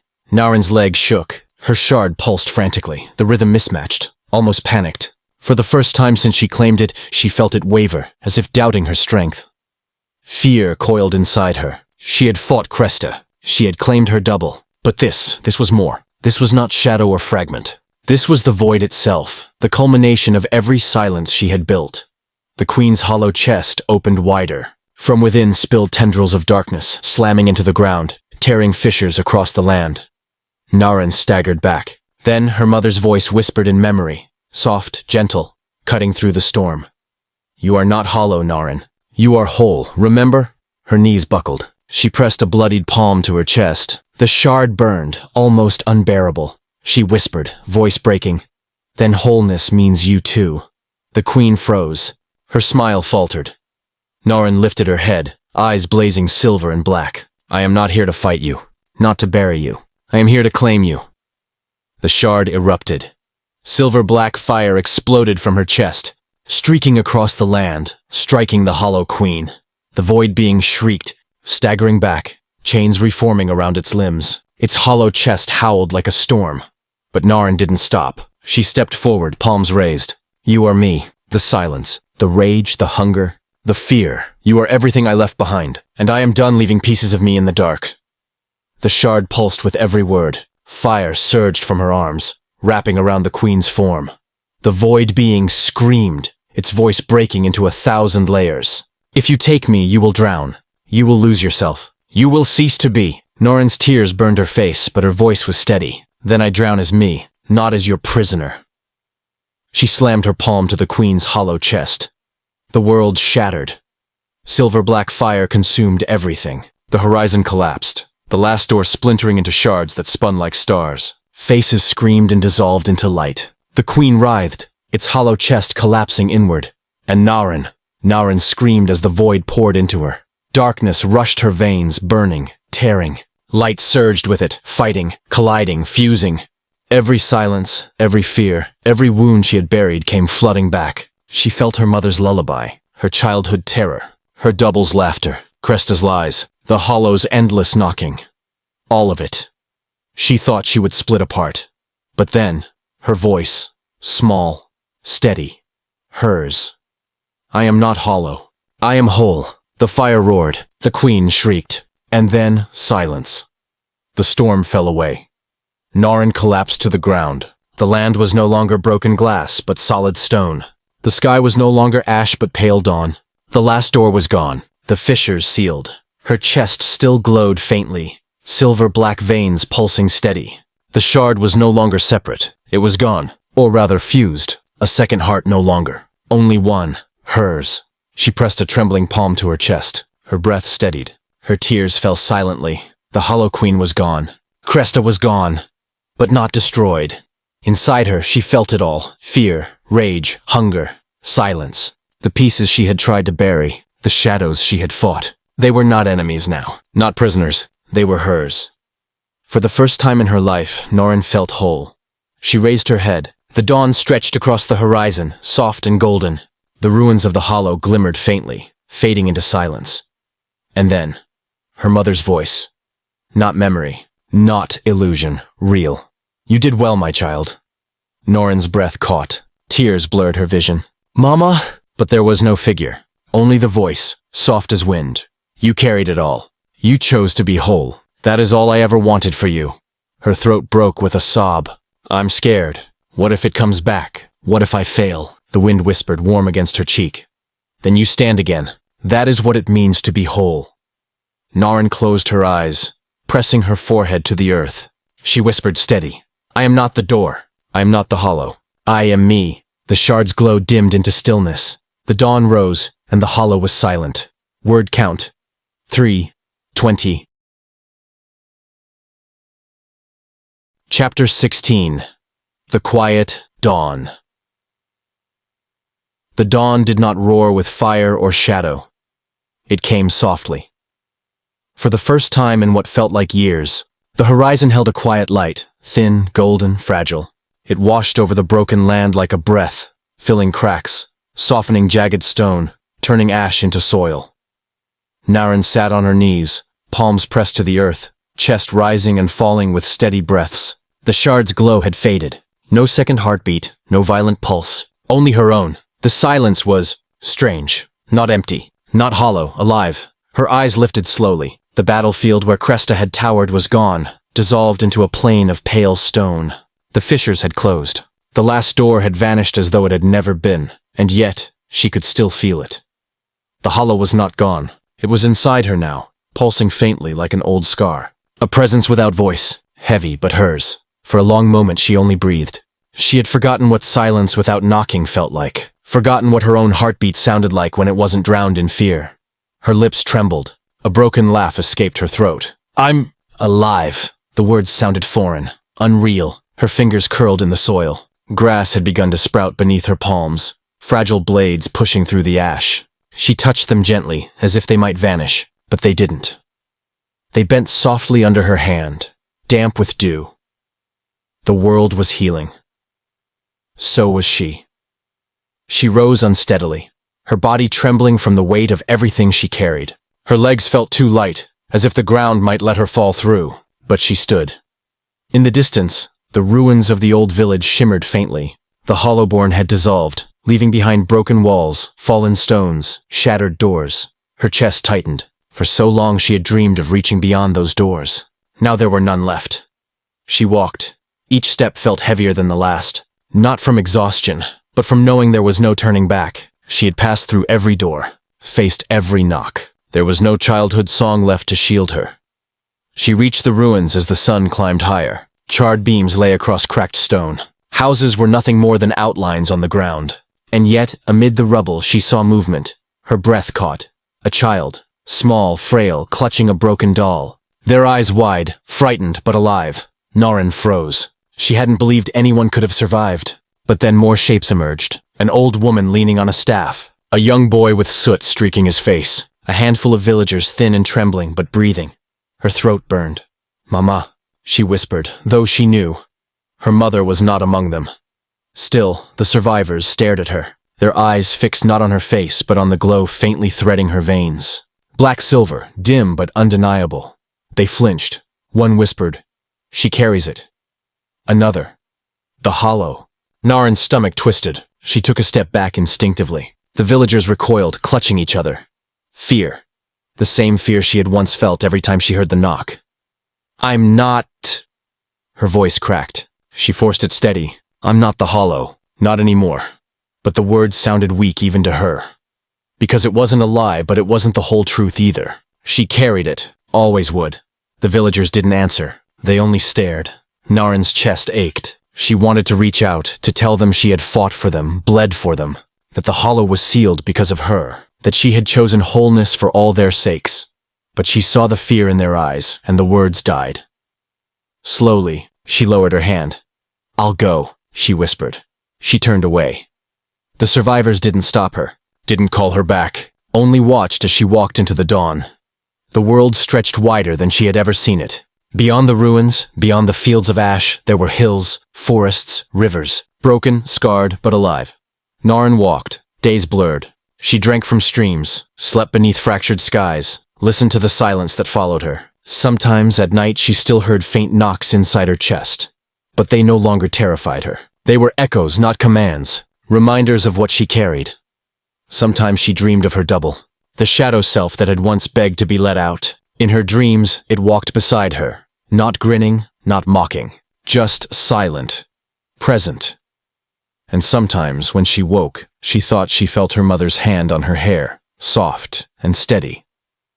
The days grew warmer, Grass spread where ash had been. Flowers bloomed faintly, fragile but bright. Birds returned, their songs tentative but real. The hollow was not gone, but life was stronger. So was she. One night, beneath a sky filled with unfamiliar stars, Naren sat by a fire she had built from driftwood. The flames cracked softly, their warmth strange against her skin. She stared into the light, her thoughts heavy. The shard was gone, no longer a foreign piece lodged in her chest, yet she could feel the hollow still, woven into her heartbeat, her breath, her bones. Cresta's last words haunted her. This is not victory. This is birth. Birth of what? She didn't know. But she understood one thing. Her journey wasn't finished. The hollow might be quiet now, but it was vast, endless. And if it had chosen her as its vessel, then others would hear its call. Others would open doors. She could not let them face it alone. Her hand curled into a fist. I carry it, she whispered, but I carry it for them, for anyone who can't. The fire crackled in answer. For the first time, her chest felt light, not hollow. Ho. Dawn came again. Naren rose, her body sore but steady. She looked to the horizon. Far beyond the hills, faint against the rising sun, she saw a city. Not ruins. Walls intact, towers still standing. Smoke rose from chimneys. Life. Her breath caught. She had never seen beyond the village, beyond the hollow. But here it was, proof that the world was wider, alive, waiting. Her legs trembled. Fear stirred. What would they see when they looked at her? A survivor? Or a monster carrying the hollow in her veins? She pressed her palm to her chest, felt her heartbeat. Her own. She whispered steady. I am not the door. I am me. And she walked toward the city. The path stretched long, winding, uncertain. Shadows still lingered at the edges of the world. Whispers still followed the wind. The hollow was not gone, but neither was she. Naren carried it, and for the first time, the silence did not frighten her. It was only silence. A place where new songs could be born. Word count, the Rhine 50. Chapter 17. The City of Silent Bells. The city rose like a mirage at dawn. Stone towers glimmered faintly in the pale light, their walls streaked with moss and smoke. Bells crowned the rooftops, dozens of them, silent and dark. A wide river curved at its base, its waters black with ash but still flowing. Naren stopped on the ridge overlooking it. Her legs ached from the long walk, her body sore with the weight she carried. But her eyes widened at the sight. A city. Real. Alive. She had never imagined such scale. Not broken huts or ruined doors, but walls stretching farther than she could see. Gates taller than trees, bridges webbing across the water like veins. Smoke rose from chimneys. Flags rippled weakly in the breeze. Voices drifted faintly, the sound of people. Hundreds, maybe thousands.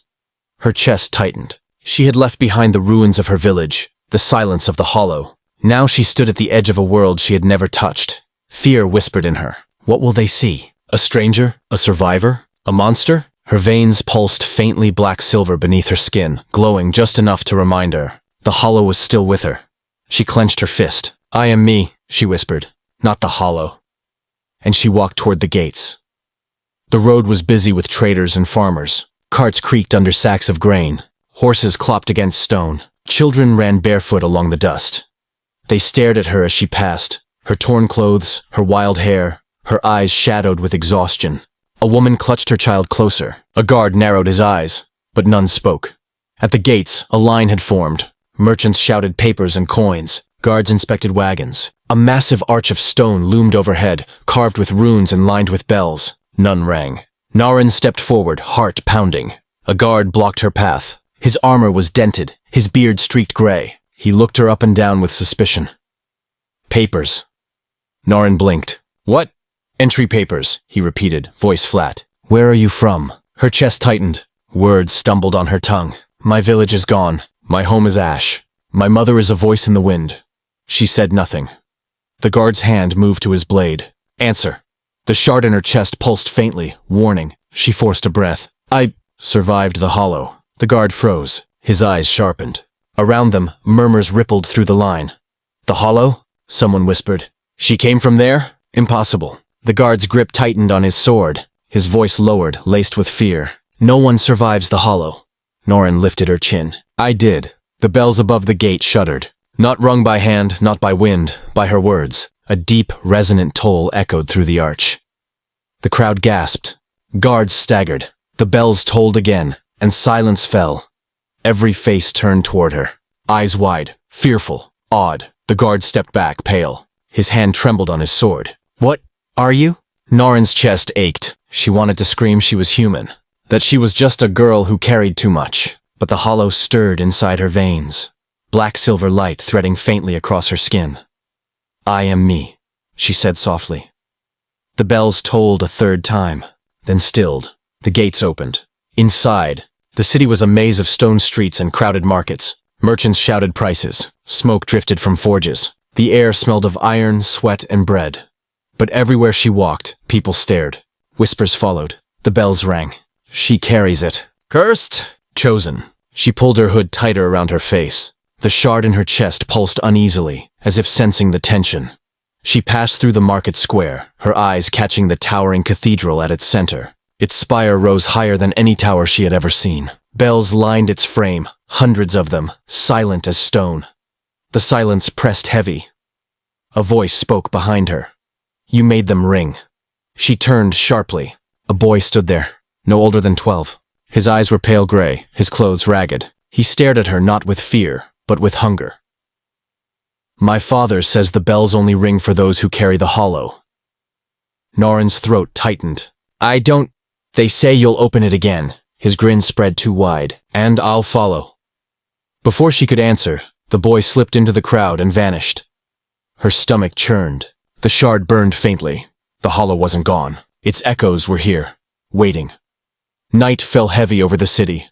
Norin found herself on the cathedral steps. The great doors loomed above, carved with runes, locked tight. The bells overhead gleamed in the moonlight, silent still. She sank onto the stone steps, exhaustion weighing her bones. The city buzzed around her, but she felt apart, distant. Her mother's voice whispered faintly in her memory. You chose to be whole. But the whispers of the city gnawed at her. Monster. Chosen. Cursed. Door. She pressed her palm to her chest. The shard pulsed steady. Then she heard it. Talk. Talk. Talk. Her blood froze. She had silenced it, claimed it, but now it was knocking again, not inside her chest, not within her veins. From the cathedral doors, the sound echoed deep, rattling the bells. Her breath caught, her body trembled. The hollow wasn't gone. It was here. And something, was knocking. Word count. 320, Chapter 17 Shes. Ekane Narin Pratambar Wider Worlder Contact Pale. City of Silent Bells Tarjinin Tune Stage Hello. He aneke chosen accursed hisabe dekhe. Hollower echoes ashre rooted. Bells supernatural bhabe react kre. Chapter Shes Hive Hinka Revelation dia. Hollow ekanar shudutar bhitrena. Any darjao kultikaich. Bull. Chapter 18. Ami ki full length, 3,000 words likhe de. Yakani Cathedral or bitter first encounter habintun hollow presence or sathi. Chapter 18. The bells awake. The first knock had been faint. The second shook the doors. The third rattled every bell in the city. Talk.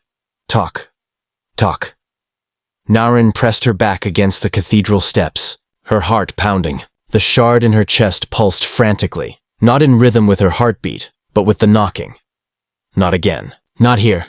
The crowd in the square stirred. People pointed at the doors, their faces pale in the moonlight. Whispers swelled into shouts. The bells! They ring again! The hollow wakes! A guard stumbled forward, sword raised though his hand shook. Stand back! All of you! The crowd didn't listen. Some fled, shoving past each other in panic. Others dropped to their knees, praying aloud, their voices trembling.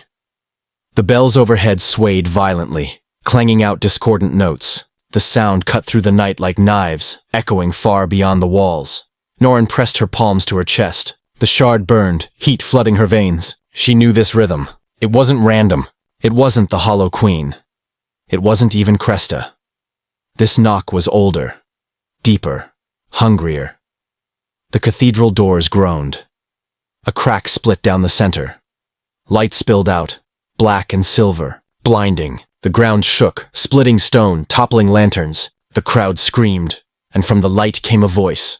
Not hers, Not Cresta's, not her shadow self. A voice so vast it seemed to come from the stone itself, from the bells, from the very air. Open. Naren staggered to her feet. No, her throat burned. You can't. The doors flung wide. The square drowned in shadow. Figures poured out. Not Hollowborn like before, but taller, sharper, wrapped in armor of bone and flame. Their faces were featureless, masks of black iron with slits of silver light. Each carried weapons, blades jagged as broken glass, spears dripping shadow. The crowd scattered in terror. Guards charged, their swords clashing against the creatures. Sparks flew, but steel snapped like straw. Screams cut the night. The shard in Norin's chest throbbed harder, demanding. Her veins lit black silver, her vision flooding with fire. She clenched her fists. No more doors! She lunged forward, light bursting from her arms. A wave of silver-black fire exploded, striking the nearest creatures. They shrieked, their masks cracking, their forms collapsing into ash. The crowd gasped. Eyes turned toward her again, fearful, reverent, desperate. She fights them! She's one of them! She's the only one! Norin ignored them. She had no time. The doors gaped wider. More figures poured through, endless. And beyond them, deep inside the cathedral's yawning hollow, she saw something worse. An altar, black and massive, pulsing with the same rhythm as her chest. Another shard. Her breath caught. This wasn't just another door. The city itself had been built around a shard, protected it, hidden it, worshipped it. And now it was awake. The ground split beneath her feet. Bells overhead tore from their beams, crashing down into the square. Stone shattered. Fire erupted. A creature lunged at her, spear aimed for her chest. She twisted, light exploding from her palm, shattering its mask. Another swung a jagged blade. She blocked with raw fire, the impact rattling her bones. Her arms shook. Every pulse of light burned. Her veins screamed with the strain. She couldn't hold them forever. The shard inside her roared. Take more. Open more. Let me out. No! She hissed through clenched teeth. Not you. Not again. But the altar's rhythm matched hers, pulling, demanding. The cathedral's voice thundered again. Open! The doors split wider. The altar flared brighter. And something else stepped through. It was not armored like the others. It was robed, tall, its face hidden beneath a hood. In its hands it carried chains, black and burning, dragging behind like rivers of smoke. The creatures fell silent as it emerged, kneeling in unison. The square froze. Even the bells went quiet. The figure lifted its head. Beneath the hood, its face was empty, a void lined with teeth. Its voice was layered, echoing through every wall, every breath. You silenced the Hollow Queen. You chained the shadow self. You carry the shard, but you did not kill the Hollow.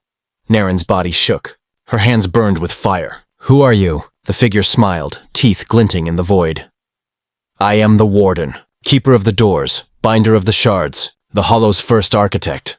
The words struck her like blows. Her chest lurched. First architect. Before Cresta. Before the Queen. Before her. The Warden raised the chains, letting them rattle. You carry one shard. The altar carries another. And across this world lie more. Each door bound by silence. Each waiting. Each knocking. The bells tolled again, deep and final. The Warden's voice thundered. The Hollow will open, not as prison, but as kingdom. And you, child, will... Chapter 19. Chains of the Warden.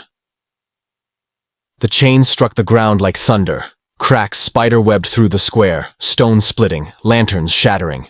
The crowd had already fled, leaving only the guards who still lived. And they backed away with hollow eyes, swords limp in trembling hands. The Warden stood in the cathedral's mouth, his chains dragging, his voice echoing through every wall. You carry the shard, girl. You carry the door. But the key is not yours. It was mine long before you bled.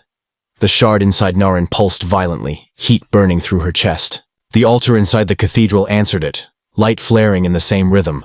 Two hearts beating the same song. Her knees weakened. It's pulling me. Linking me. No, she whispered through gritted teeth. I am not your key. I am not your queen. The Warden lifted one chain. It writhed like a living serpent, shadows dripping from every link. Then why does the Hollow bow to you? Why do the bells obey? The bells tolled again. A deafening chorus that rattled the very towers of the city. Windows shattered. Dogs howled. The cathedral itself seemed to sway with the sound. Naren clutched her chest, gasping. Because I survived. The Warden's teeth stretched in a grin inside the void of his face. No.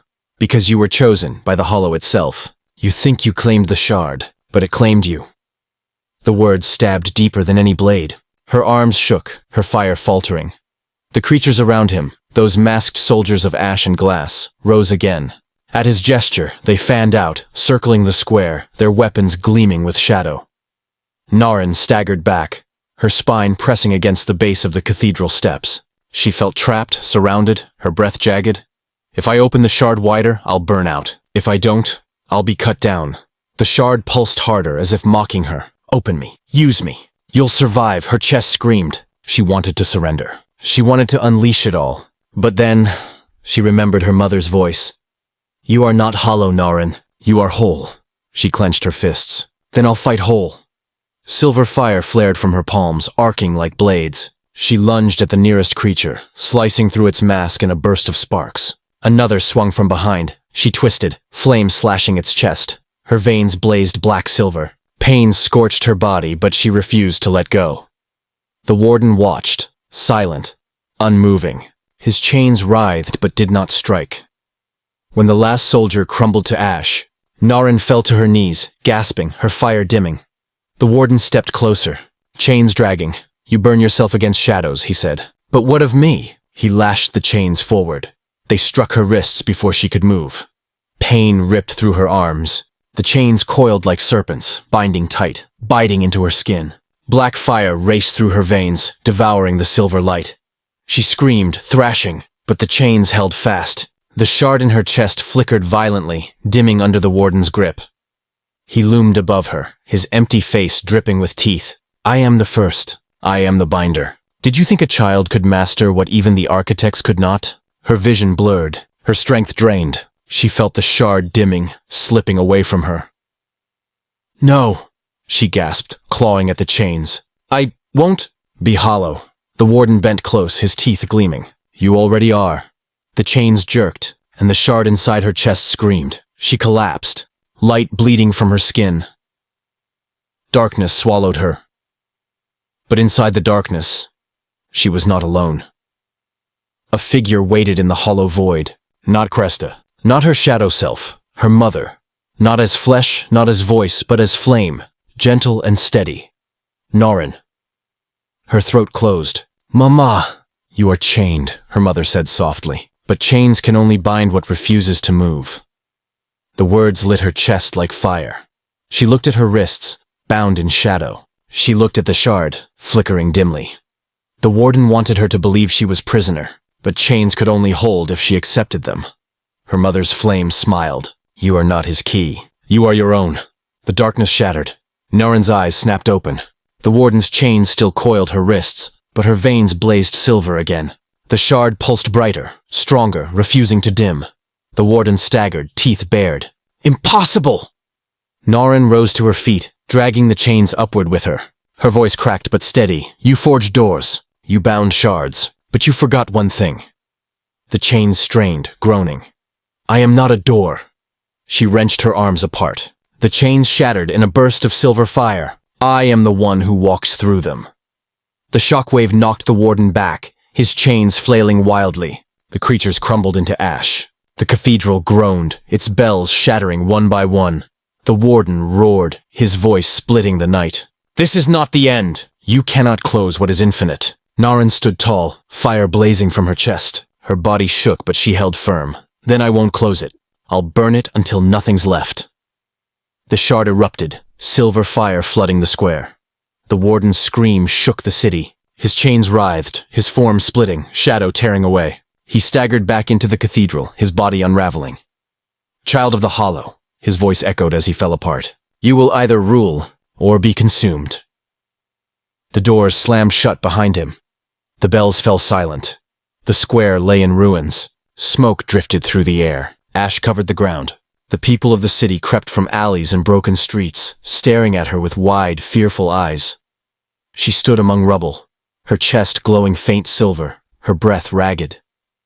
They knelt. One by one the people bowed, whispering, Queen of the Hollow, chosen, savior? Naren shook her head violently, tears burning her eyes. No, I'm not your queen. I'm just...